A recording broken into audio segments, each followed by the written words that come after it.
ETF index mutual funds నేర్చుకుని stock మార్కెట్లో రాణించాలనుకుంటున్నారా? వెంటనే ఈ నెంబర్కి కాల్ చేయండి.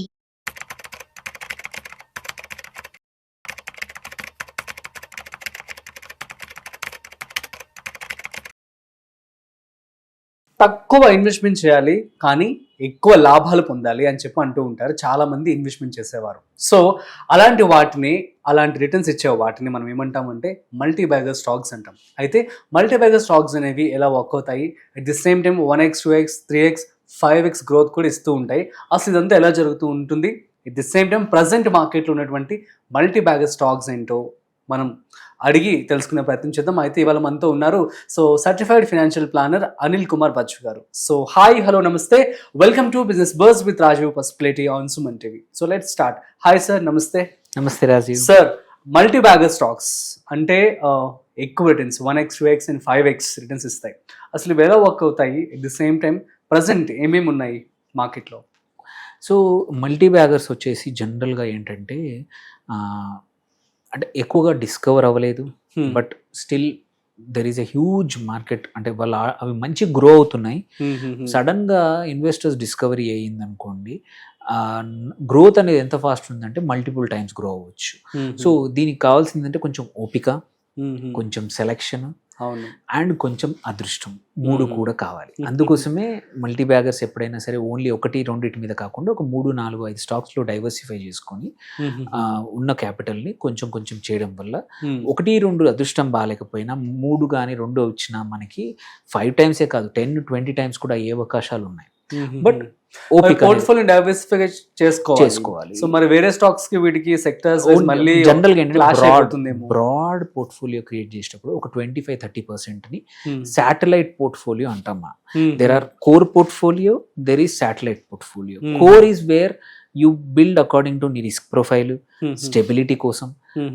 కుడ్ బి ఐడియల్లీ 60-70% ఆఫ్ నీ డబ్బుల్ని నువ్వు కోర్ పోర్ట్ఫోలియో బిల్డ్ చేయమంటావు. అందులో కూడా మీ రిస్క్ ప్రొఫైల్, మీ ఏజ్ని బట్టి గ్రోత్ స్టాక్సా, కొంచెం కన్జర్వేటివా, కొంచెం డివిడెండా అనేది కోర్ పోర్ట్ఫోలియో. బట్ శాటిలైట్ పోర్ట్ఫోలియోకి వచ్చేవరకు ఇట్లాంటి multi baggers, small cap stocks, micro cap స్టాక్స్తో ఫిల్ చేస్తే ఏంటంటే కోర్ విల్ గ్రో 70%. ఈ 30 ఏంటంటే అన్ని కాకపోయినా 1-2 పెరిగినా ఈ మన పోర్ట్ఫోలియోకి మంచి బూస్ట్ ఇస్తుంది అనమాట.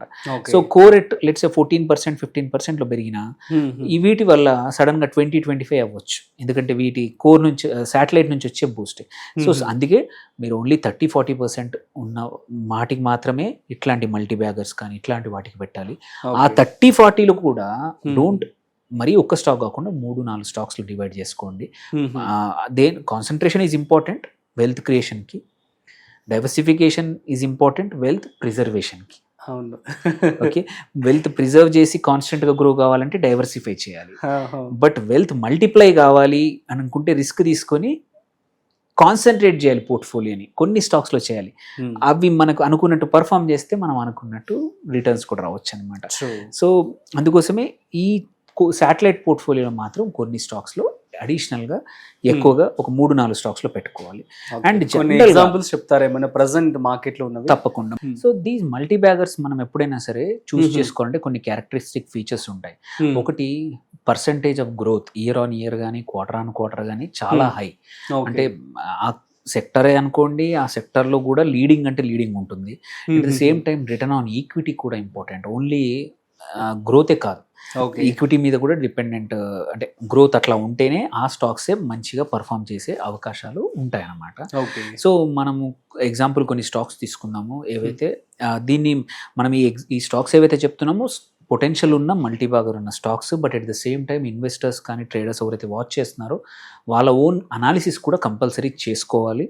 చేసుకొని మాత్రమే యాడ్ చేయాలి. ఎందుకంటే this is whatever we are మనం చేస్తుందంతా ఎడ్యుకేషన్ పర్పస్ కోసం మాత్రమే ఈ స్టాక్స్ చెప్తున్నాం అనమాట.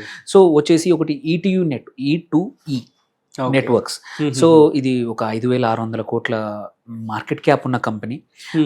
So revenue percentage per annum growth చూసుకున్న లాస్ట్ 5 yearsకి 45% పర్ యానం గ్రోత్ అవుతుంది. ఇయర్ ఆన్ ఇయర్ 45% రెవెన్యూ పెరుగుతూ ఉంది, which is a wonderful sign. And operating profit కూడా 40% ఇయర్ ఆన్ ఇయర్ 40% CAGRతో పెరుగుతుంది. Profit after tax which is another important thing. ఇవి ఉండడమే కాదు, ప్రాఫిట్ కూడా అంటే నెట్ ఎంత మిగులుతుందో కూడా చూసుకుంటే 48% అనమాట. వన్ ఆఫ్ ద కన్సిస్టెంట్గా ఇంత 3 numbers కన్సిస్టెంట్గా ఉన్నాయి. రిటర్న్ ఆన్ ఈక్విటీ కూడా 29% ఉంది. అండ్ సో వండర్ఫుల్గా ఉంది. అండ్ సో ఇవన్నీ పారామీటర్స్ తీసుకుంటే, అండ్ డెట్ లేదు, 0 debt కంపెనీ. సో ఇవన్నీ చూస్తే ఇది ఒక కుడ్ బి వన్ పొటెన్షియల్ మంచి మల్టీ బ్యాగర్ అయ్యే అవకాశాలు ఉన్నాయి. 3x 5x 10x 100x కూడా తెలియదు, బట్ మంచి స్టాక్ అనుకున్నట్టు మేనేజ్మెంట్ గైడెన్స్ ప్రకారం గోయింగ్ ఫార్వర్డ్ ఇలాగా పర్ఫామ్ చేస్తే మాత్రం మంచి రిటర్న్స్ ఇవ్వచ్చు లాంగ్ టర్మ్కి. అంటే ఇవాళ ఇన్వెస్ట్ చేసి మల్టీ బ్యాగర్స్ ఏంటంటే ఇవాళ చేయగానే 1 monthలో పెరుగుతాయంటే చెప్పలేము. It needs to be discovered ఒకసారి, ఎందుకంటే అన్ని బాగా ఉన్నాయి, అందుకోసమే మనం ఇన్వెస్ట్ చేస్తున్నాం. Just it needs to be discovered అన్నమాట. కొన్ని సెక్టర్స్ ఏమైనా చెప్తారా మరి? కొన్ని స్టాక్స్ చెప్తాను. ఐసీ మేక్ రిఫ్రిజిరేషన్ అని, సో ఇది కూడా బాగా ఉంది. వీటికి కూడా 33% ఇయర్ ఆన్ ఇయర్ ప్యాట్ ఉంది. మిగిలిన నంబర్స్ కూడా చాలా బాగా ఉన్నాయి. ఈవెన్ ఆర్ఓఐ తీసుకున్నా కానీ నియర్లీ 30% ఉంది. డెట్ టు ఈక్విటీ రేషియో తీసుకున్నా కూడా అన్ని మేనేజబుల్ నంబర్స్ ఉన్నాయి. అట్లాగే రామ్ రత్న వైర్స్ సెగ్మెంట్ ఆల్రెడీ చాలా బాగా పనిచేస్తున్నాయి. పాలీక్యాప్ కానీ వేరే కూడా, ఇది కూడా చిన్న కంపెనీ, ఒక 2,900 కోట్ల మార్కెట్ క్యాప్ ఉన్న కంపెనీ. ఇది కూడా 34% ప్యాట్ అండ్ రెవెన్యూ గ్రోత్ కూడా 20% ఇయర్ ఆన్ ఇయర్ ఉంది 5 years నుంచి యావరేజ్గా. అండ్ ఆర్ఓఈ కూడా బాగా ఉంది. అండ్ ఇది కూడా one of the good company to invest అనమాట. అట్లాగే ఫార్మాస్యూటికల్స్లో ఇంకో కంపెనీ జగ్సన్ పాల్, ఇది 0 debt కంపెనీ ఫార్మాలో. ఇది ఇలాంటి వాటిలో కళ్ళు మూసుకొని పెట్టుబడి పెట్టచ్చు, జనరల్గా పెట్టుకోవచ్చు. ఇక్కడ కూడా ఒక 1,500 కోట్ల మార్కెట్ క్యాప్ ఉన్న company, small cap micro cap అనమాట. ఇక్కడ కూడా nearly 40% Pat year on year జరుగుతూ ఉంది. ఆపరేటింగ్ ప్రాఫిట్ కూడా 42% ఉంది. సో మంచి పొటెన్షియల్ ఉన్న స్టాక్ జగ్సన్ పాల్ కూడా. విమ్టా ల్యాబ్స్ అనేది ఇది Hyderabad based company, testing laboratory. ఇది కూడా ఒక 2,000 కోట్ల మార్కెట్ క్యాప్ ఉన్న కంపెనీ. ఇది కూడా ఒక 57% ప్యాట్ ఇయర్ ఆన్ ఇయర్ పెరుగుతూ ఉంది. అండ్ ఆర్ఓఐ కూడా బాగుంది. ఇది కూడా 0 debt కంపెనీ. ఓకే. సో ఎందుకంటే యూజువల్లీ 0 debt కంపెనీస్ ఎందుకు మంచివి అంటే, ఇవి ఇప్పుడు లేకుండానే ఇంత బాగా పర్ఫామ్ చేస్తున్నప్పుడు ఏదైనా మంచి ఆపర్చునిటీ వచ్చినప్పుడు అప్పు తీసుకుంటే డెట్ రైజ్ చేస్తే ఇంకా మంచి రిటర్న్స్ వచ్చే అవకాశం ఉన్నాయి. అందుకోసం ఈజీగా డెట్ కూడా దొరుకుతుంది ఇట్లాంటి కంపెనీస్కి. అండ్ ఇంకొకటి కేపీ ఎనర్జీ ఒకటి, ఫీనియోటెక్స్ కెమికల్స్లో స్పెషాలిటీ కెమికల్ కంపెనీ ఫీనియోటెక్స్. ఇది కూడా ఒక 2,800 కోట్ల మార్కెట్ క్యాప్ ఉన్న company. Nearly 37% year on year profit P8 పెరిగింది. అండ్ ఇది కూడా 0 debt కంపెనీ. సో ఇంత మంచి రెవెన్యూ గ్రోత్ ఉంది, ప్రాఫిట్ గ్రోత్ ఉంది. అట్లాగే కేపీ ఎనర్జీ, ఇది nearly 153% 5 years average PAT. Even revenue growth కూడా 65% ఉంది, వండర్ఫుల్. అండ్ ఆపరేటింగ్ ప్రాఫిట్ కూడా గ్రోత్ 88% ఉంది. సో ఇవన్నీ అంటే ఆల్ దీస్ మిక్స్ అంటే పాయిజ్డ్ ఏంటంటే మంచి గ్రో అవ్వడానికి. ఇంకొకటి Vardhman speciality steels company, regular steel company కాకుండా ఈ స్పెషాలిటీ స్టీల్స్ ప్రొడ్యూస్ చేస్తుంది. ఇది కూడా ఒక 2,100 కోట్ల మార్కెట్ క్యాప్ ఉన్న కంపెనీ. 52% ప్యాట్ గ్రోత్ ఉంది. డెట్ కూడా మల్టీ బ్యాగర్స్ అన్ని కూడాను స్మాల్ లో ఇంకా స్మాల్ క్యాప్స్ అని చెప్పి యూజువల్లీ అలాగే. ఎప్పుడైనా సరే మనము ఒకరు పొడుగు పెరగాలన్నా, గ్రోత్ పెరగాలనుకోండి, 0 నుంచే స్టార్ట్ అవుతుంది కదా. చిన్న ఉంటేనే పెద్దగా పెరిగే అవకాశాలు ఉంటాయి. ఆల్రెడీ 7 feet ఉన్నది అనుకోండి, వాళ్ళు పెరగాలంటే కష్టం. So it's like then example HDFC bank ఉంది, అంతా స్ప్రెడ్ అయిపోయింది ఇండియా మొత్తం, ఇంకా దానికి స్ప్రెడ్ కావడానికి ఎక్కువ అవకాశం లేదు. అదే ఒక చిన్న రీజనల్ బ్యాంక్ ఉంది, లైక్ J&K బ్యాంక్ ఉంది, అది ఓన్లీ కొన్ని ప్లేసుల్లో అవైలబుల్ ఉంది. It can grow all of India, branches పెంచుకోవచ్చు, ఎగ్జిస్టింగ్ బ్రాంచ్ ఆపరేషన్స్ పెంచుకోవచ్చు. So it has huge head space అనమాట. సో అందుకే మైక్రో అండ్ స్మాల్ క్యాప్లోనే మనకి మల్టీ బ్యాగర్స్ దొరుకుతాయి.